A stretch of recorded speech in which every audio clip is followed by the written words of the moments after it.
Eh bien, bonjour à tous. Je suis très heureux d'abord alors non pas d'accueillir parce que c'est Jérôme Teilhard qui est le chef du projet Accès à l'enseignement supérieur, donc de Parcoursup, qui nous accueille au ministère.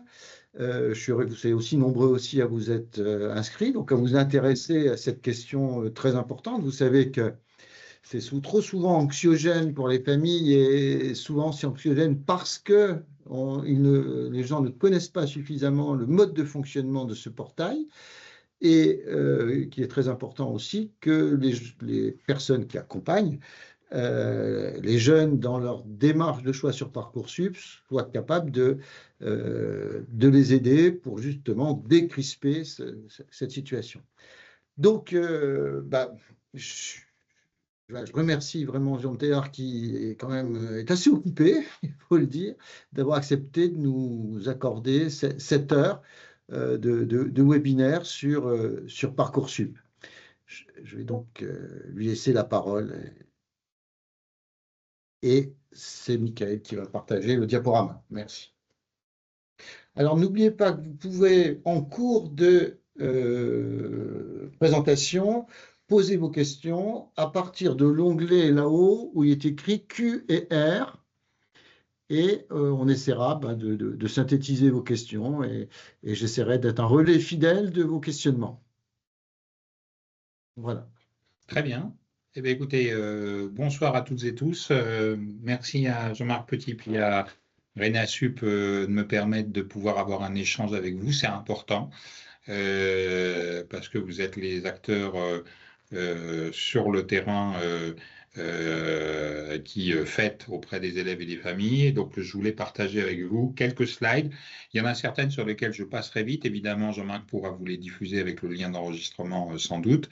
Mais au moins, vous les avez pour mémoire. Et pour moi, ça constitue un ensemble un petit peu d'éléments à avoir en tête dans l'accompagnement des lycéens. Alors, si on commence tout de suite, premier élément, ce qu'on appelle les indicateurs synthétiques, ils sont disponibles, si on passe à la slide 3, ils sont disponibles pour les établissements, professeurs principaux, chefs d'établissement, et ils permettent, depuis la mi-septembre, ils sont disponibles et ils permettent à des équipes éducatives d'avoir une visibilité sur plusieurs années de l'admission de leurs lycéens, c'est-à-dire les lycéens de votre lycée. Ont-ils fait comme eux? Où sont-ils allés?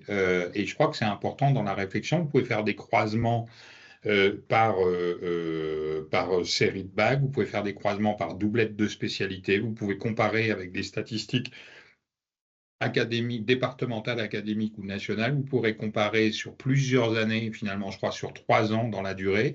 Tout cela, c'est pour finalement vous outiller d'une manière générale pour vous permettre de construire votre projet pluriannuel d'orientation qui est l'un des objectifs du plan à venir annoncé par les ministres.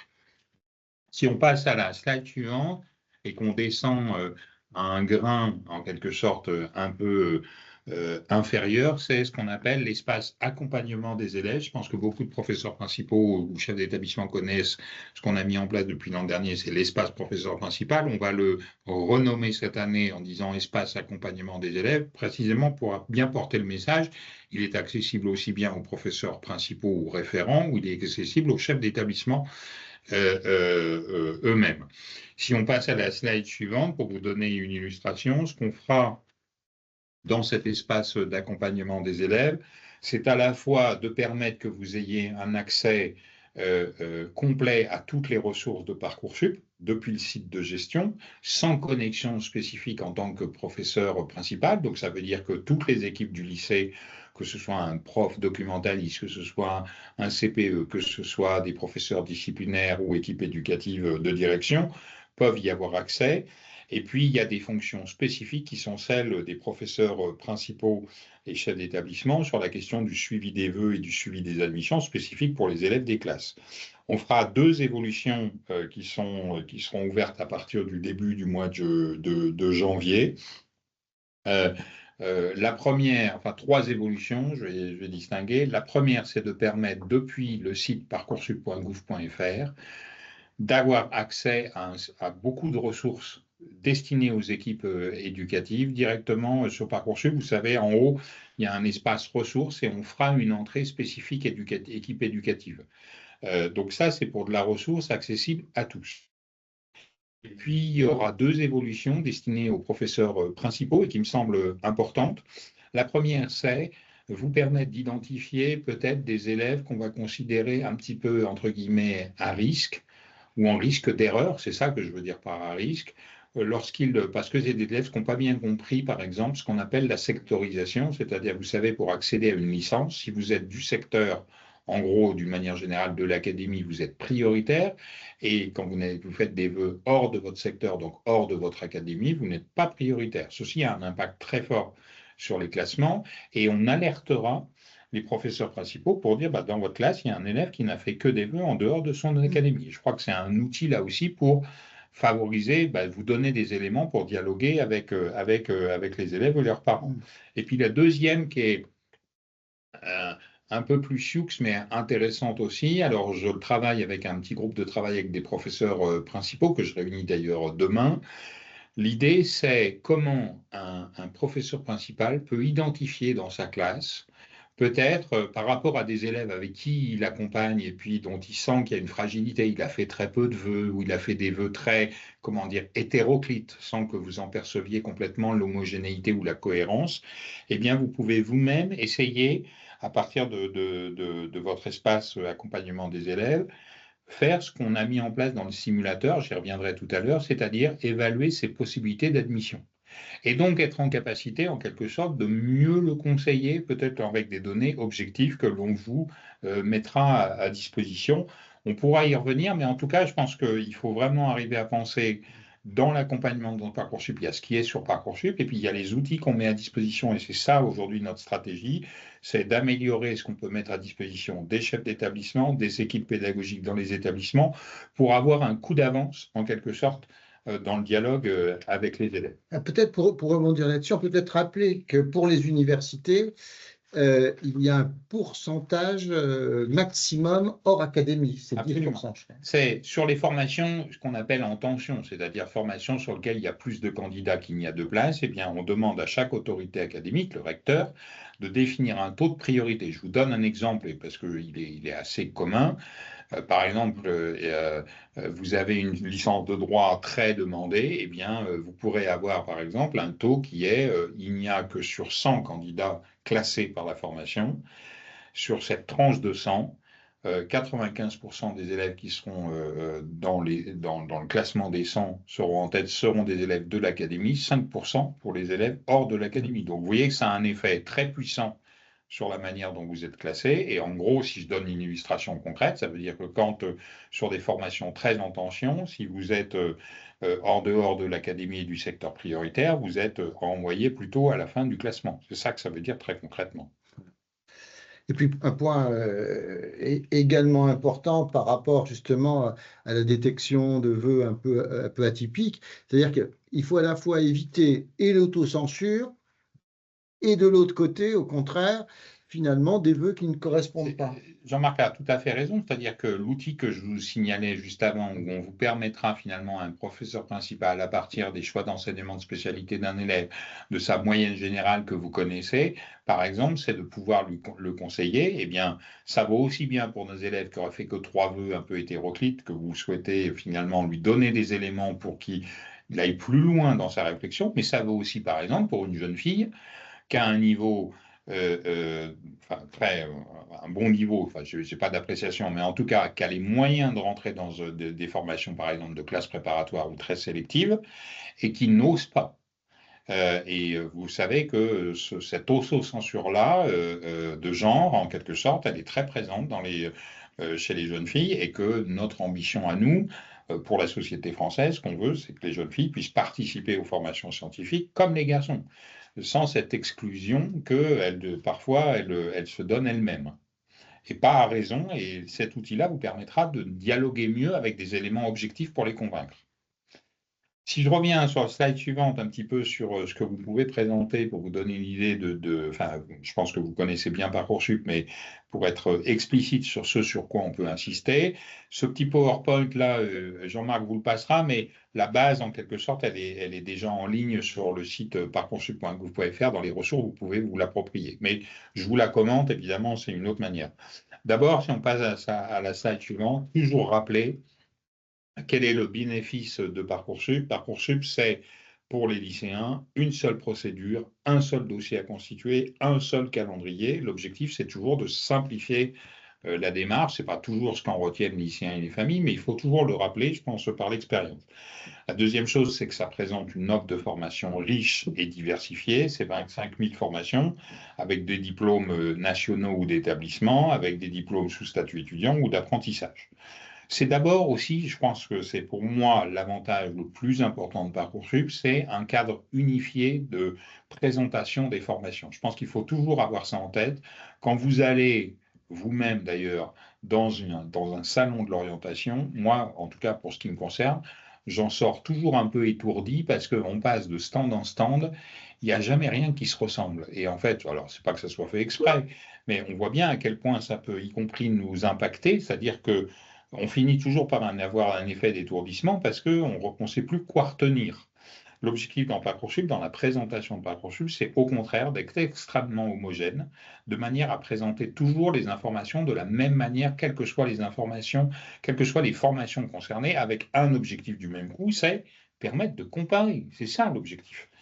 Et permettre donc d'étayer la construction du choix. Il faut aussi rappeler aux élèves, et ça c'est votre responsabilité, même si c'est la mienne aussi en partie, c'est que les élèves ne sont pas tout seuls, qu'il y a un accompagnement tout au long de la procédure. Ils ne sont pas seuls pour réfléchir à leur choix.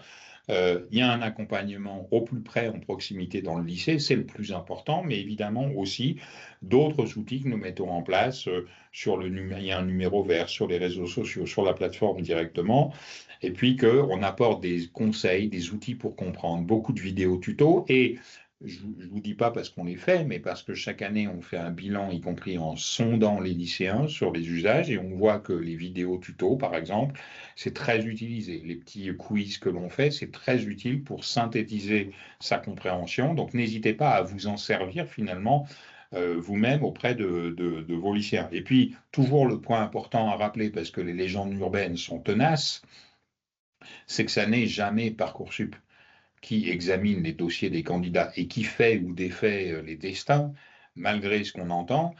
Parcoursup est une plateforme qui récupère des dossiers, les remet aux formations, récupère leurs décisions et ensuite les font connaître aux établissements. Alors, c'est pas exceptionnel ce qu'on fait, mais pour autant, on ne fait que ça. Alors que souvent, dans les médias, on nous présente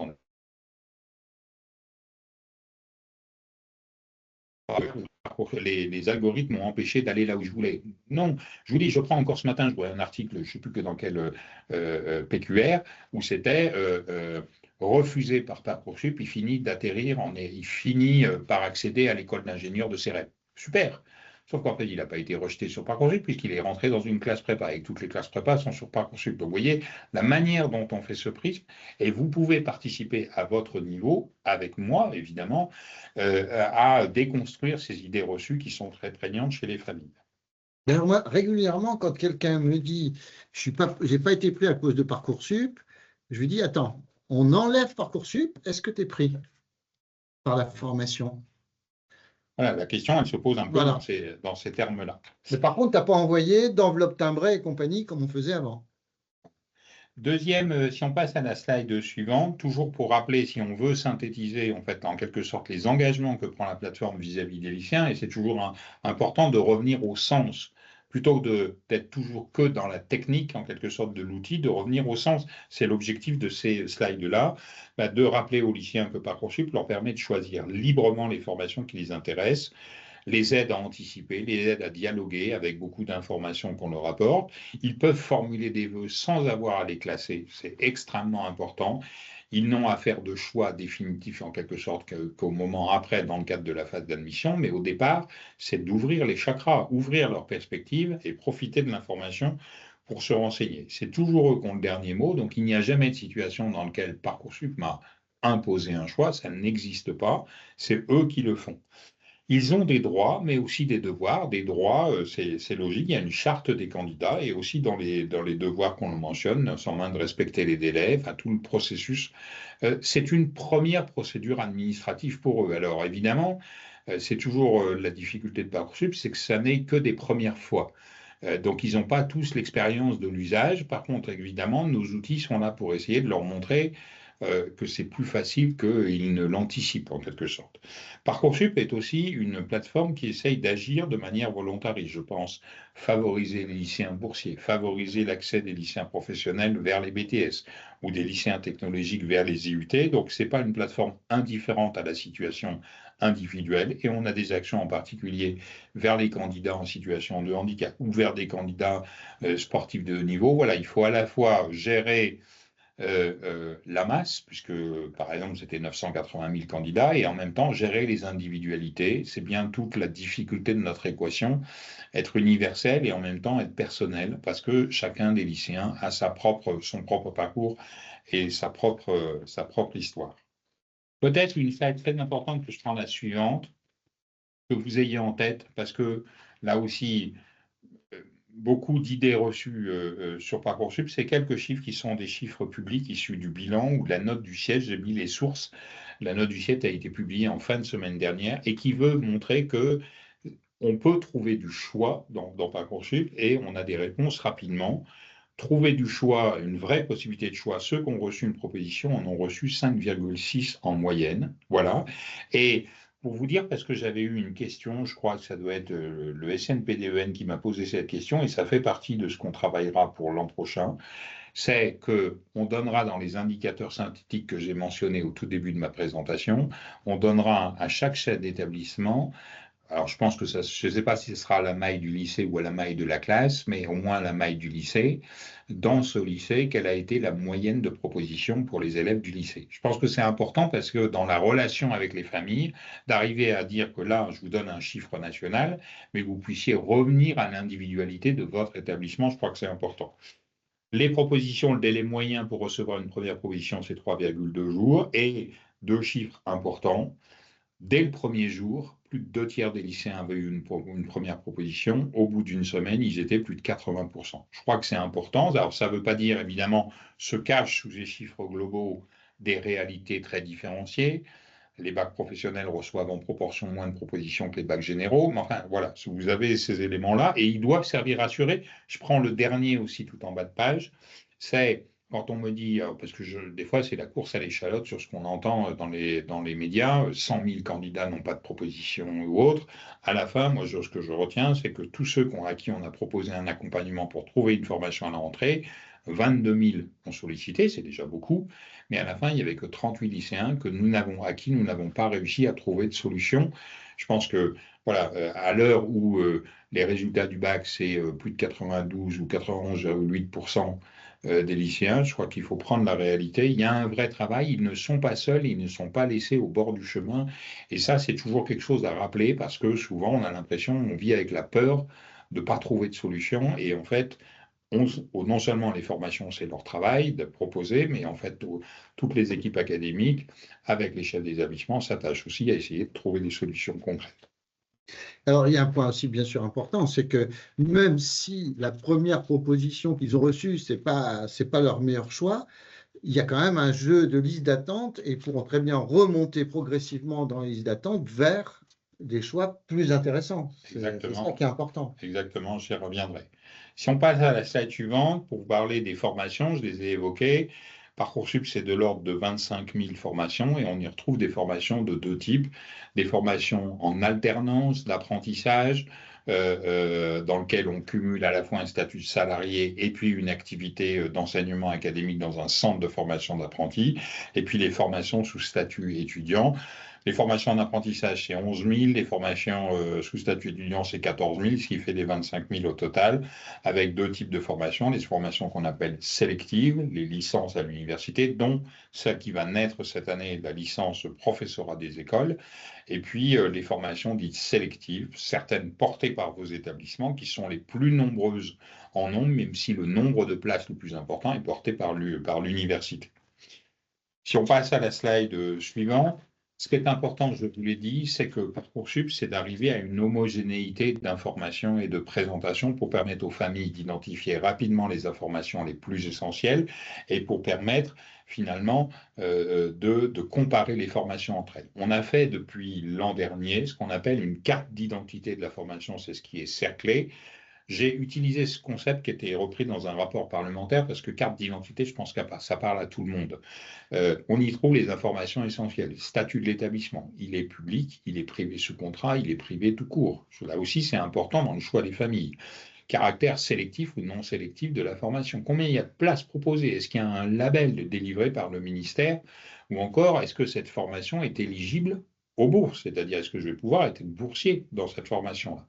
Tout ça pour vous dire que, et il y a une petite fiche auquel je fais référence et elle se trouve en ligne sur le site parcoursup.gouv.fr.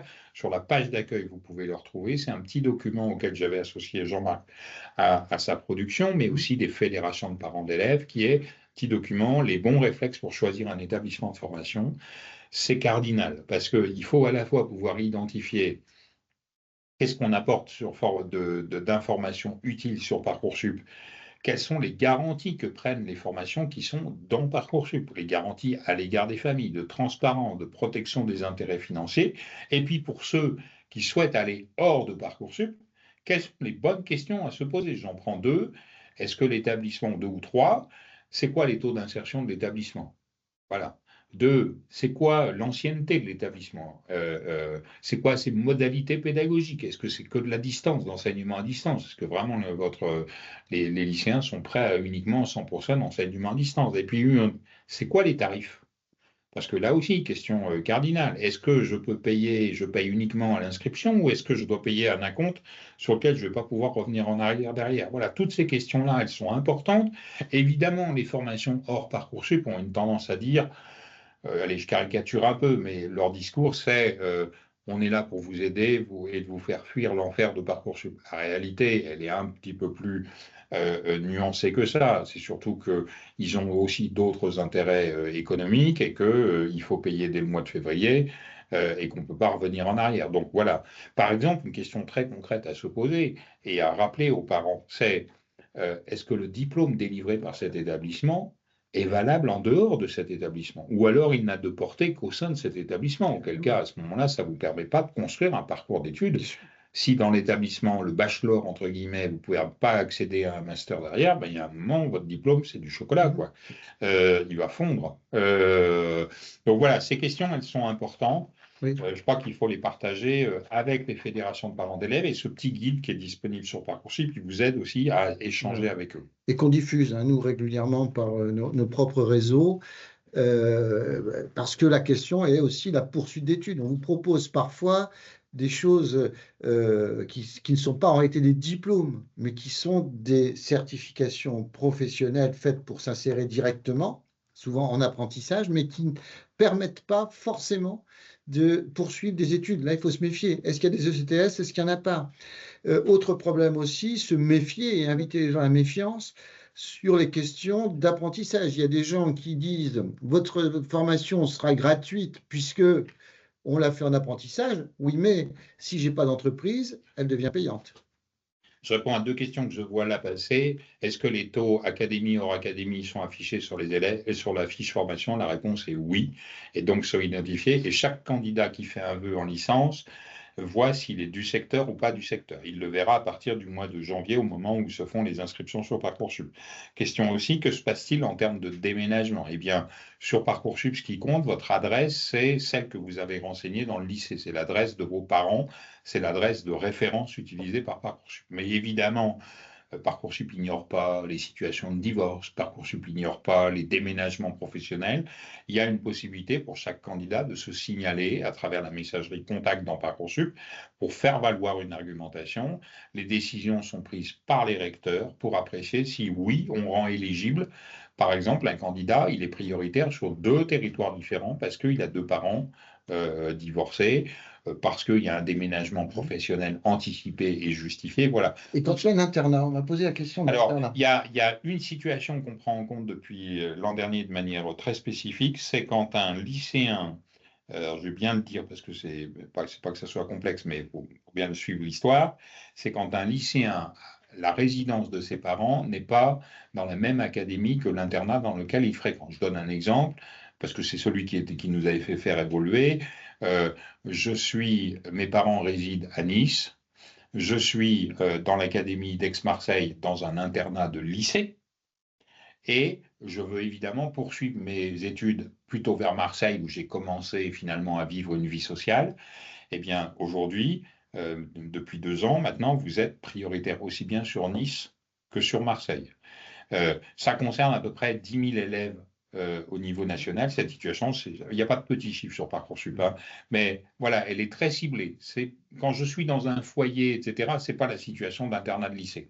Et cette information, elle est certifiée par nous parce qu'elle nous est communiquée par vous, finalement, à travers les remontées siècles. Si je passe à la slide suivante, juste une perspective que vous ayez en tête, le calendrier de Parcoursup, il est en 3 étapes. Vous retrouvez évidemment sur le site Parcoursup la présentation détaillée de ce calendrier. Et pour les établissements qui sont sur le site de gestion, les équipes de direction, vous avez même accès à ce qu'on appelle le calendrier technique très détaillé de Parcoursup avec toutes les dates à vraiment retenir. Là, ce sont les 3 calendriers, enfin, le calendrier en 3 étapes à faire connaître aux élèves. Slide suivante, s'il vous plaît. Le bon réflexe que vous devez dire aux élèves, c'est toujours de s'informer. Pour s'informer, il y a 2 sources. Alors, il y a une multitude de sources, mais moi, j'en conseille 2. La première, c'est la plateforme Avenir, portée par l'ONICEP, le service public, et dans lequel il y a notamment un outil qu'on a développé qui s'appelle Mon Processus. Je vais y revenir dans les slides suivantes, comme ça pour donner un petit aperçu. La plateforme Avenir, elle est activable dans tous les établissements, les lycées de France, et son objectif, c'est de porter une réflexion pédagogique avec des séquences pédagogiques pour accompagner les élèves, du collège d'ailleurs jusqu'à l'enseignement supérieur, dans une progressivité de parcours et de découverte. Et puis la plateforme Parcoursup, qui est toujours une aide, une source, elle est ouverte en permanence. Nous mettrons à jour l'offre de formation à partir du 17 décembre prochain. Quand je vous parlais sur la slide suivante de Mon Projet Sup, voilà, Mon Projet Sup, c'est un outil qui a été destiné pour permettre finalement à un élève de s'interroger et d'avoir un dialogue avec son professeur principal depuis la seconde, en s'interrogeant, en renseignant, je renseigne mon profil et je peux être accompagné par mon professeur dans le cadre de séquences pédagogiques. Vous le voyez, je vous ai mis sur la slide suivante comment on se connecte à mon projet Sup, quel type pour les profils enseignants de séquences pédagogiques on peut construire. Et si je passe encore à la slide suivante, vous avez une illustration voilà, d'activités pédagogiques. Découvrir mon projet Sup, s'approprier, sélectionner mon projet grâce à mon projet Sup. Voilà, tous ces outils-là sont dans la plateforme Avenir. Ils sont pour les lycéens de seconde et première. L'objectif, c'est d'avoir un travail progressif dans la durée sur 3 années pour progressivement se construire sa réflexion et accompagner aussi les enseignants dans ce travail d'accompagnement des élèves. Sur la dernière slide concernant, il y a des services dédiés sur l'ONICEP, la plateforme Avenir dédiée aux équipes éducatives. N'hésitez pas à les solliciter. Voilà, je passe assez vite sur ces slides, mais elles vous seront communiquées par Jean-Marc. Le diaporama sera bien sûr envoyé à tous les participants. Complètement vous projeter. Le bon réflexe, si on passe à la slide suivante, sur Parcoursup, c'est toujours d'échanger, se préparer, échanger dans le lycée avec le professeur principal, les personnels d'orientation, mais échanger aussi avec les formations. Chaque année, ce que nous remontent les lycéens, c'est que ce qui les convainc le plus, les rassure le plus, ce sont les journées portes ouvertes organisées par les établissements. Pourquoi? Parce qu'on y rencontre des vrais gens, enseignants, mais aussi étudiants qui ont une expérience. Et vous savez à quel point la parole entre pairs, elle a du poids. Elle est vraiment décisive, des fois, pour convaincre un lycéen, que ce soit pour le convaincre d'aller vers une formation ou le convaincre peut-être que c'est peut-être pas complètement adapté à son parcours ou ça ne correspond pas à l'idée qui s'en est faite, que ce soit une idée véhiculée par les médias, par enfin, je sais pas, les séries télévisées. Moi, si vous avez le nombre de médecins ou d'infirmières dont l'idée est complètement construite à travers les séries, auxquelles je ne fais pas de reproche en soi, mais il faut revenir parfois à la réalité. Et puis, il y a des outils sur Parcoursup, un simulateur qui permet de se projeter, je vais y revenir après. 80% des lycéens l'an dernier ont utilisé cet outil. Et puis vous avez le site d'entraînement que l'on met pour la phase d'admission, disponible dès le mois d'avril. Un lycéen sur deux l'a utilisé. Et l'objectif, c'est toujours la même chose: rassurer, expliciter le fonctionnement de Parcoursup, donner des indices sur est-ce que j'ai des possibilités d'être pris ou non, pour que la réflexion ne soit pas sur l'outil Parcoursup lui-même, mais soit plus sur son projet. Dégager du temps pour réfléchir sur le projet en apportant des outils simples d'utilisation. Des informations, si on passe sur la fiche formation, c'est bien son objectif. Des informations sur le contenu des formations, sur les débouchés des formations, des informations sur les critères et les modalités de candidature. Je crois que c'est toujours important. Est-ce que je dois passer des oraux ou pas d'oraux? Voilà, on apporte cette information. Et puis des informations plus riches que l'on apporte désormais à travers les rapports détaillés qui sont disponibles sur Parcoursup, permettant de voir le taux d'accès dans une formation. Est-ce qu'elle est très demandée? Est-ce qu'elle est peu demandée? Et puis des informations sur le profil des lycéens qui ont été admis au cours des 3 dernières années. Je vais essayer dans les slides suivantes de détailler ça pour vous montrer très concrètement comment ça fonctionne sur Parcoursup.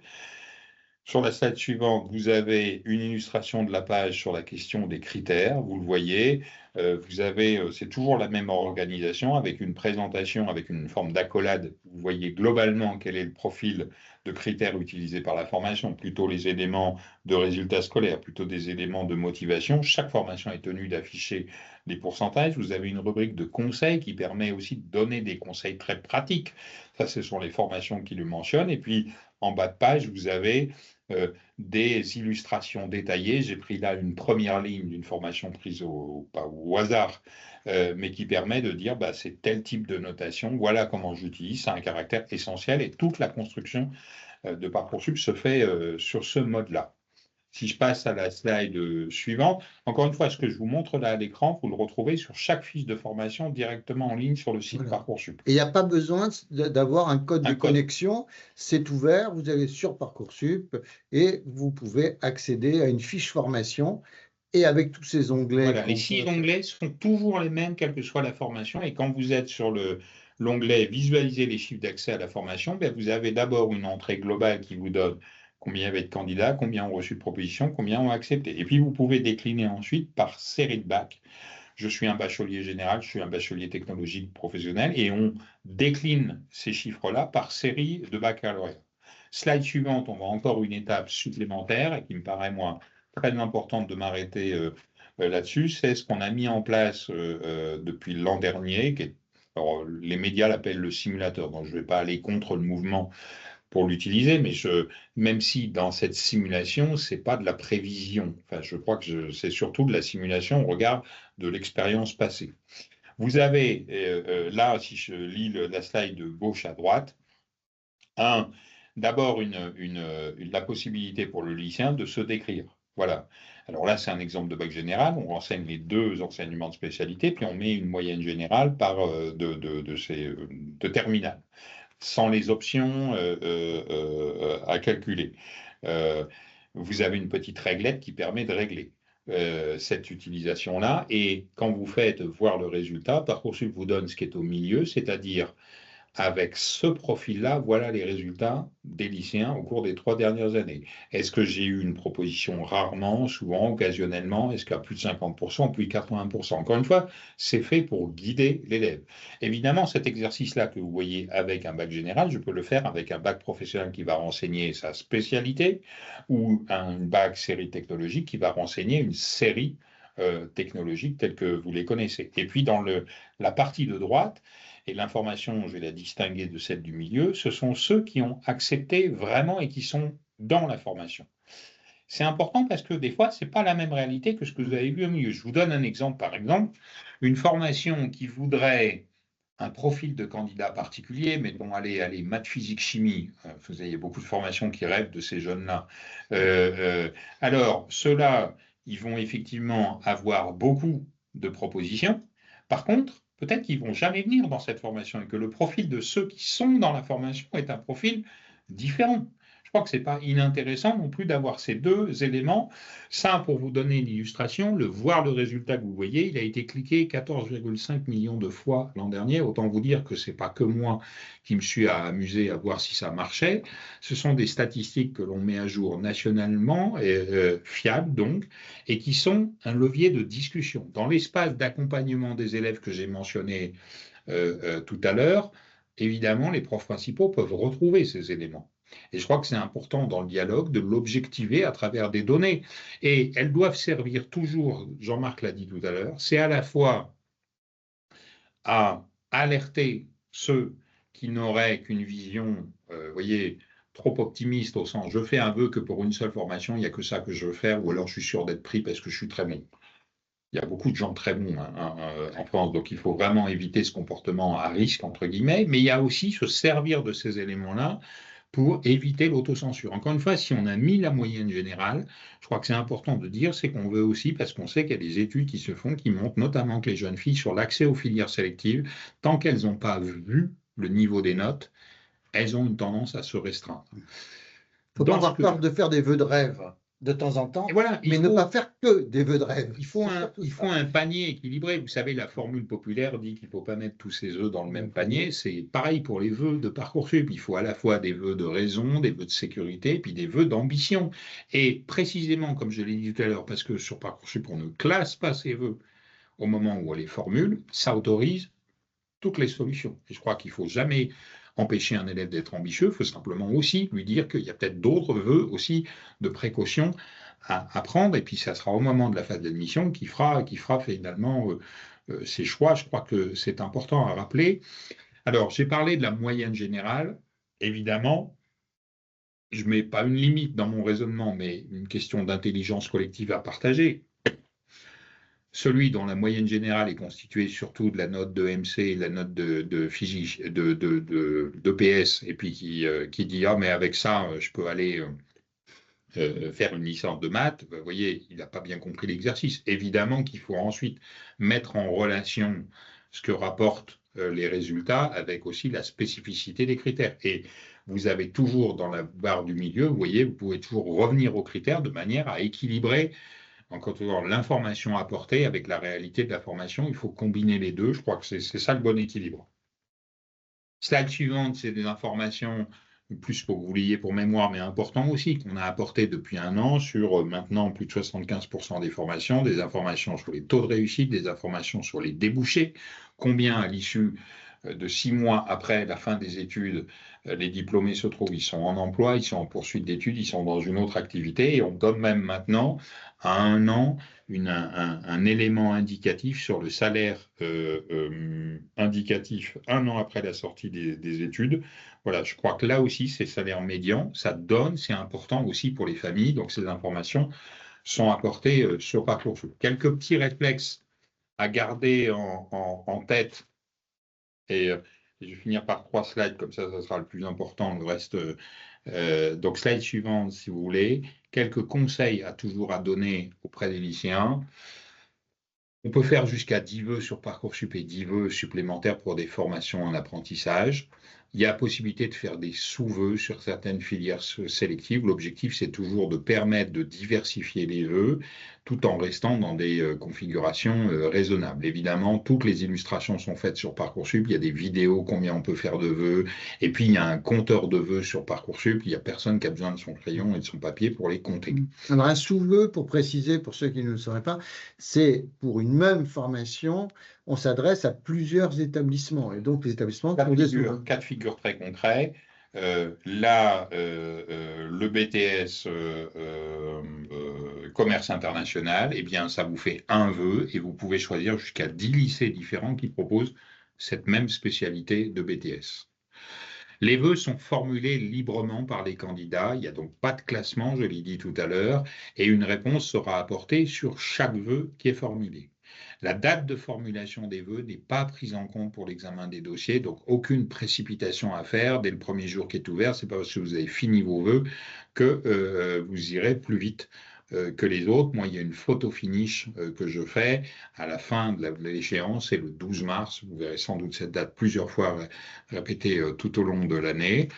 Chaque formation n'a connaissance que des vœux formulés pour elle. Ça, c'est une angoisse number one des élèves. Est-ce que les autres savent exactement ce que j'ai fait? Non, les vœux, le panier de vœux est la propriété personnelle de l'élève et les formations n'y ont pas accès.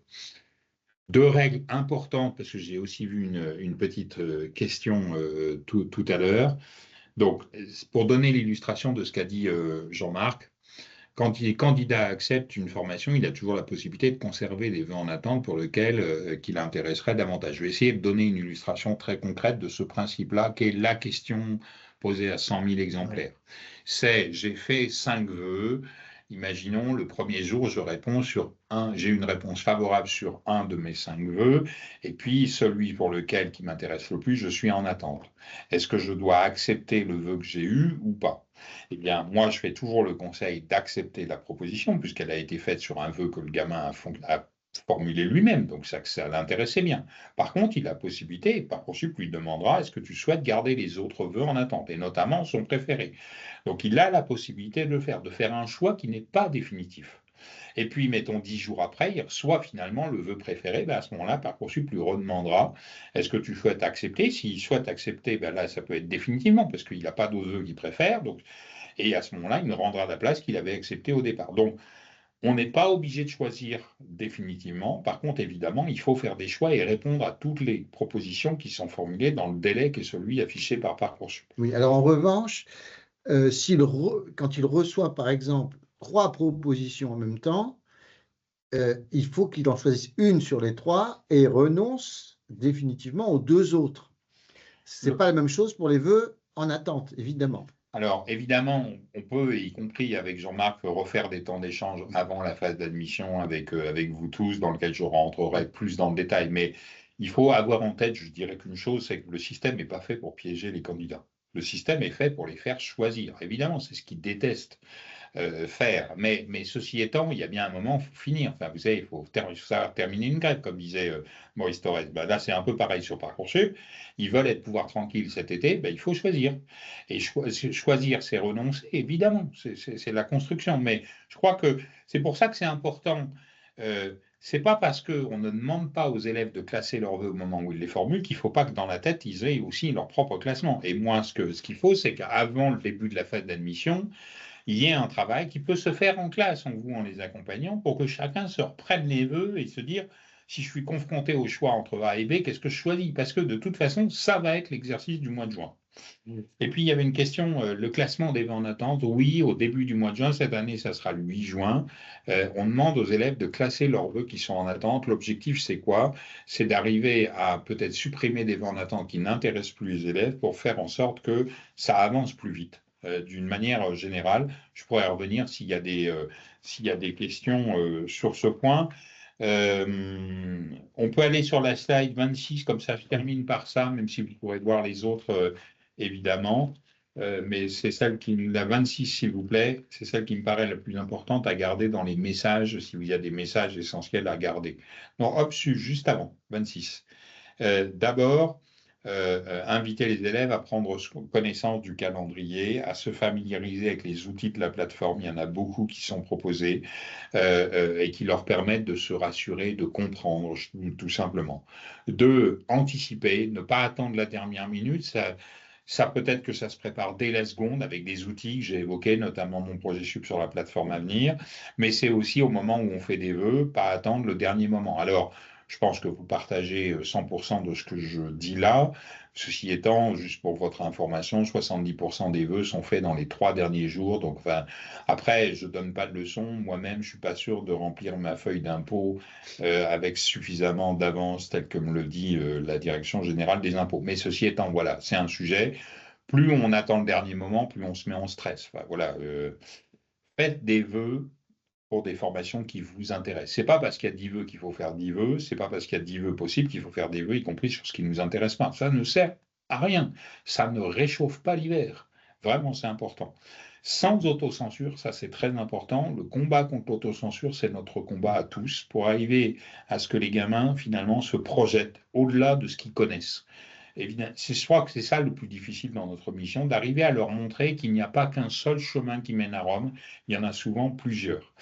Mais d'ailleurs, on le voit, ça, dans les spécialités choisies. Quand on regarde sur Parcoursup, dans les chiffres de la formation, on voit aussi quelles étaient les spécialités qui étaient prises par ceux qui ont été retenus. Dans ce qu'on a vu tout à l'heure, nous on classe les spécialités, les doublettes finalement par ordre, mais vous voyez qu'il y a des fois beaucoup plus de diversité que ce qu'on peut penser. D'où l'information aux élèves de seconde, parce que c'est bien là qu'il faut commencer quand ils vont choisir leurs 3 spécialités, au lieu soit de vouloir y aller en disant il n'y a que ça qui fonctionne, ou au contraire je vais faire des choix complètement incohérents.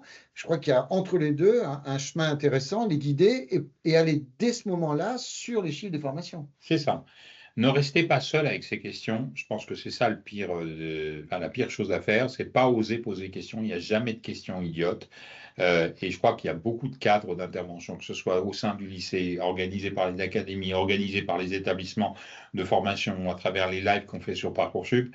Il faut que la parole soit libre et qu'elle s'exprime, parce qu'il n'y a rien de mieux quand même pour arriver à aller au bout de la construction d'un projet d'orientation. Et puis le dernier point, c'est évidemment que les élèves doivent se préparer à choisir. Parcoursup, ce n'est pas un jeu virtuel. Il y a un moment, il y a une conséquence très concrète. Voilà. Et puis, en même temps que je dis ça, je pense que c'est dans notre devoir à tous de bien toujours rappeler que Parcoursup n'est qu'une première étape. On ne joue jamais sa vie sur Parcoursup. Il y a des gens qui essayent de faire du commerce en le disant, parce que ça permet d'acheter un coach, comme ça vous verrez, vous allez vous soulager votre stress. On ne joue jamais sa vie, c'est une première étape. On peut se réorienter, il y a 183 000 étudiants en réorientation, et je crois que c'est un discours que nous, les adultes, nous devons tenir. Vous voyez, moi, j'ai commencé, je le prends y compris moi, les parcours linéaires, c'est pas le commun des parcours.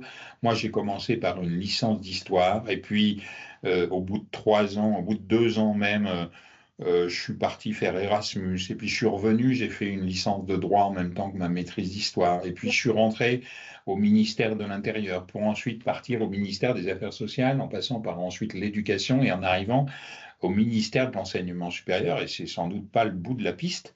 Il y en aura d'autres, mais encore une fois, je ne suis pas ni un modèle, mais ce que je veux dire, je suis l'illustration que la vie, elle se construit, voilà, chemin faisant, avec des opportunités, des choix à faire, et qu'il faut absolument leur enlever cette idée de la tête, qui sont souvent profondément inscrites, que si on ne fait pas le bon choix sur Parcoursup, ensuite on s'élimine des possibilités. Moi, j'y crois pas, et je pense qu'il faut rester très ouvert par rapport à ça. Voilà, je m'arrête là, peut-être pour prendre des questions avec vous pendant 5-10 minutes. Et puis, évidemment, le PowerPoint vous est envoyé. Alors, on avait une question qui était: les solutions trouvées en septembre ne sont-elles pas en fait des formations d'attente pour les candidats? Je ne sais pas bien si j'interprète. Enfin, Oui. Est-ce que c'est des formations au rabais? Je ne sais pas si c'est le sens de la question. Peut-être si monsieur peut préciser, peut-être que je fasse bien sûr de comprendre. En fait, il y a une phase principale, puis il y a une phase complémentaire. Dans la phase principale, c'est là que se font l'essentiel des choix. Et puis, il y a une phase complémentaire avec des formations qui n'ont pas trouvé preneur pour toute leur place et qui sont remises sur le marché, si je puis m'exprimer de manière simple comme celle-là. Et ce sont des formations proposées. Cette année, c'est 83 000 candidats qui ont trouvé des propositions d'admission à travers cette phase complémentaire. Et moi, ce que je vois, alors ce n'est pas une généralité, mais je dis ça existe. Je vois cette année, parce que dans beaucoup de villes, la crise du logement fait que c'est de plus en plus difficile pour des étudiants d'accéder à une formation, et j'en vois qui renoncent à la proposition qu'ils ont pu avoir dans la phase principale pour se rabattre sur la phase complémentaire pour trouver une formation auquel ils vont pouvoir accéder, parce qu'ils ne peuvent pas faire aboutir leur projet initial. Donc voilà, la phase complémentaire, ce n'est pas un second marché, ce n'est pas un marché au rabais, il y a parfois des formations très diversifiées. Tout à fait. Il y a énormément de formations, de toute façon, qui aujourd'hui compte tenu du foisonnement de l'offre, ne remplissent pas. Ça ne veut pas dire qu'elles ne sont pas forcément, qu'elles ne sont pas de qualité. Et il ne faudrait pas oublier non plus, justement, dans les accès indirects à différentes formations, qu'il peut être parfois plus intéressant pour un jeune de passer par une licence, puis ensuite des concours parallèles vers les grandes écoles, parce que c'est plutôt son profil, et c'est pas parce qu'il n'a pas été pris en CPGE qu'il rentrera jamais en école. y a plein de choses, Deux possibles. questions que je vois. Une question de Madame Catherine Barre. Les établissements ont-ils connaissance des lycées d'origine des élèves? La réponse est oui.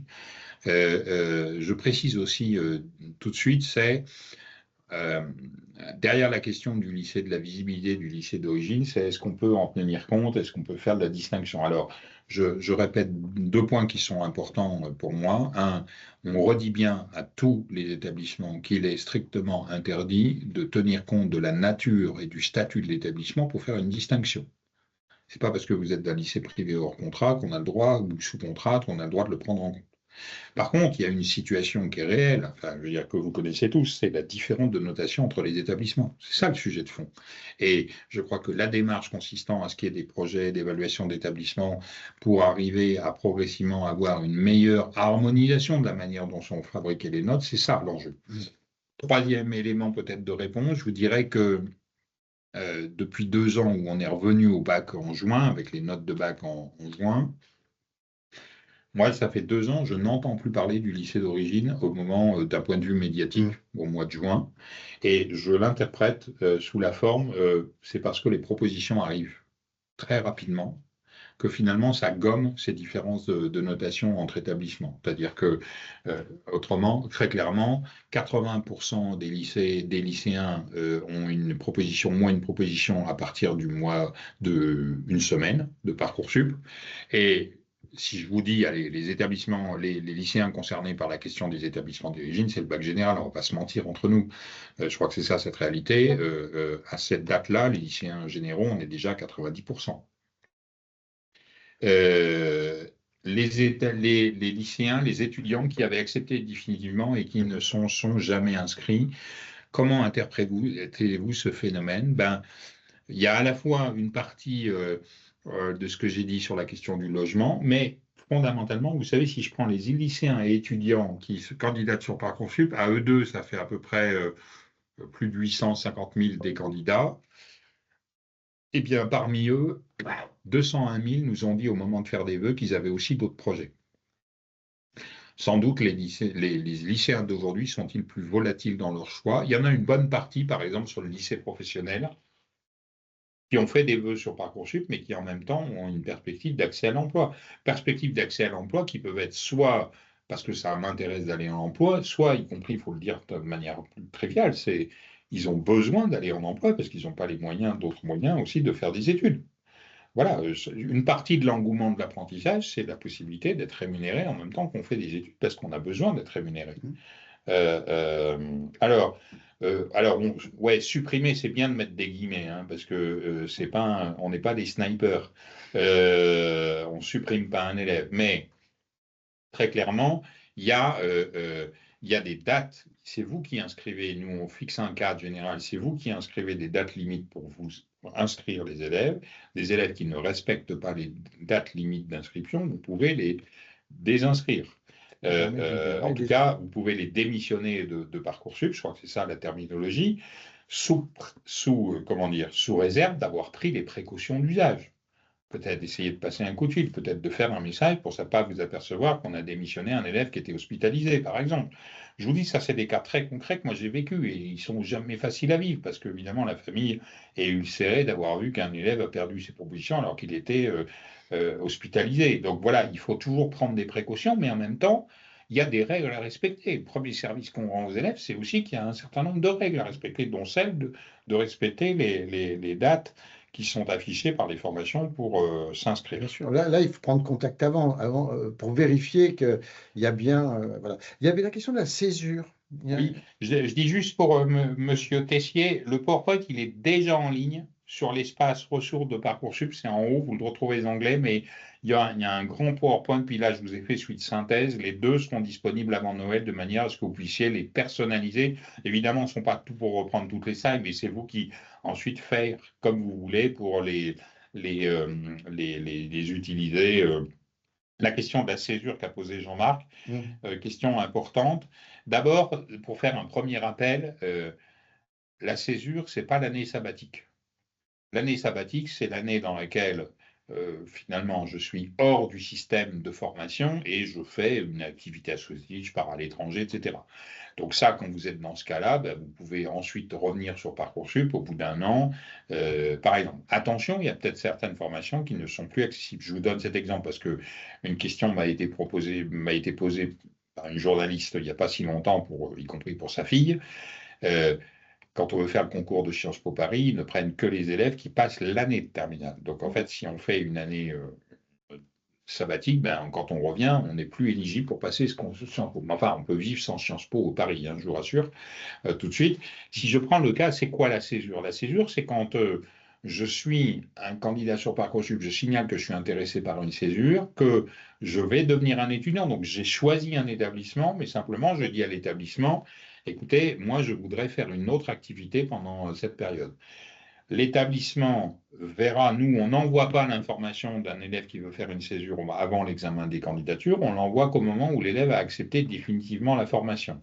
Et ce que l'élève doit ensuite passer une convention avec l'établissement qui a le droit de refuser une période de césure, mais il doit le justifier. S'il l'accepte, ce candidat-là deviendra un étudiant inscrit dans la formation, ça veut dire qu'il pourra y compris avoir les droits sociaux, il aura une carte d'étudiant, et puis surtout, sa place va être gardée au chaud pendant une durée. C'est-à-dire que pendant un an, au moment où il revient de sa césure, il retrouve sa place sans avoir repassé par Parcoursup. Sur la page Parcoursup, sur la page d'accueil, vous avez un onglet qui s'appelle Vie étudiante, dans lequel vous avez une petite page dédiée à l'engagement et notamment la césure, dans laquelle vous retrouvez toutes les informations sur la césure. La prise en compte des notes du 3e trimestre. Alors, par construction, on ne peut pas tenir compte des notes du 3e trimestre au mois d'avril. Les classements sont faits en avril. Qui ne vous échappe pas. Par contre, nous demandons à tous les lycées de nous remonter les notes du 3e trimestre avant le début de la phase complémentaire, donc avant le 11 juin, de manière à ce que les formations qui examinent les dossiers de la phase complémentaire puissent avoir accès aux notes du 3e trimestre. De la même manière, cette année, ça sera le 7 juillet, nous remonterons toutes les notes de baccalauréat. Et à ce moment-là, là aussi, le dossier du candidat qui fait un vœu en phase complémentaire le 14 juillet, par exemple, eh bien, il est constitué des notes de ces 3 trimestres de terminale, mais aussi de ces notes définitives de baccalauréat. Je crois que c'est un élément important. Alors, qu'en est-il des élèves qui sont au rattrapage de bac en septembre? C'est pour les mêmes. Important cette question. Nous ne démissionnons jamais un élève qui a une proposition et qui est ajourné au baccalauréat parce qu'il y a un motif légitime. S'il est inscrit au mois de septembre, c'est qu'il y a un motif légitime que l'éduc a reconnu. Donc, nous ne le privons jamais de sa proposition qu'il a eue. Par contre, nous suspendons en quelque sorte le temps et nous prenons ensuite, quand on est informé par l'éduc des résultats définitifs, eh bien, nous tirons les conséquences. Soit il a gardé sa proposition, il est dans la formation, soit il n'a pas le baccalauréat, auquel cas ils ne peuvent pas s'inscrire. Je le dis parce que il m'arrive, allez, j'ai 4-5 cas qui me remontent, donc ça veut dire qu'il y en a une grosse poignée au niveau national. On se retrouve dans une situation, c'est-à-dire que la règle du bac en septembre, entre nous, elle a été constituée à une époque où les universités faisaient leur rentrée en octobre. Sauf que les universités font toute leur rentrée en septembre, mais que le bac est toujours resté le 25 septembre. Alors, il paraît que c'est parce que les enseignants n'ont pas envie de revenir faire des examens à la fin du mois d'août. Ça me paraît assez convaincant comme explication, et je ne suis pas sûr qu'on règle le sujet dans les 10 prochaines années. Mais ceci étant, ce qu'on va essayer de faire cette année, parce que des fois, je me retrouve avec des situations d'établissements qui disent « Ah, mais je refuse d'inscrire cet élève parce qu'il n'a pas le baccalauréat », ce qui est vrai. Mais en même temps, on voit bien qu'un élève, il y a un moment, c'est peut-être intéressant qu'il puisse quand même suivre les cours, qu'il ne se retrouve pas avec un mois, quand les résultats arrivent qu'à la fin du mois de septembre, qu'il ne se retrouve pas avec un mois de décalage. Vous voyez bien. Alors, ça, entre nous, ça n'arrive pas sur un élève de CPGE, mais il m'est arrivé de voir dans des universités.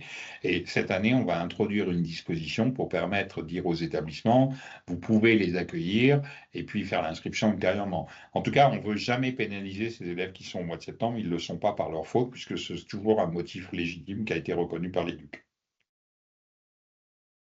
Voilà, je crois qu'on a épuisé peut-être les On a à peu questions. près fait le tour. Écoutez, merci de votre attention à tous. Donc, tous les documents vous sont envoyés avec l'enregistrement. Et Merci. puis, On vous mettra peut-être un petit forum en ligne pour ceux qui ont encore des questions. Je verrai celles à laquelle je peux répondre directement. Sinon, je m'adresserai à la MOS, à la mission très bien. orientation.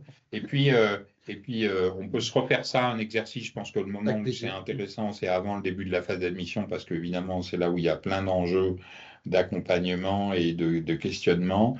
Euh, Bon courage à tous dans cet accompagnement, parce que c'est un moment un peu stressant, évidemment, pour les élèves, puis vous avez les parents un peu sur le dos, hein, j'imagine bien.